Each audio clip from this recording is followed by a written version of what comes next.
Bunlar şamanlardır. Deməli şaman bilirsiniz də, görmüsünüz əllər tərpənir, dala gedir, qabağa gedir. Bax elə piyadalar var ki, bunlar əsl şamanlardır. Deməli şaman nədir?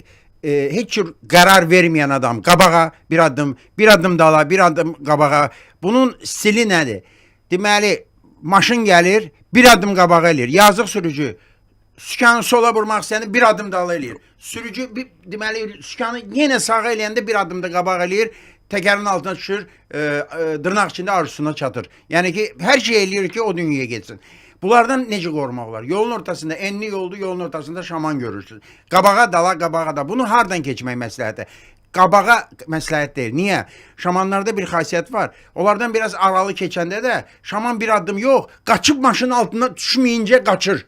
Yaman qaçır, düşür maşının altına. Bunu arxadan keçmək lazımdır. Amma necə? Arxadan azı 2 metr, 2 addımlıq, bir addımlıq yox.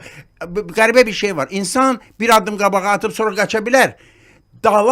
Daldalı qaça bilmir. Bir addım geri atabilir. Siz onu 2 metr aralı arkasından keçəndə şaman gene istəyir maşının altına düşsün. Bir addım dırnaq içində də gedir də söhbət. Əlbəttə ki, heç kim maşının altında qalmaq istəməz. Amma bütün hərəkətlər onu göstərir ki, bu məhz maşının altında qalması. Bir addım geri atır, amma təkərin altına düşmür. Niyə? Siz ondan 2 addım, 2 metr aralı arkasından keçirsiniz. Şamanlardan qorunmağın yolu budur.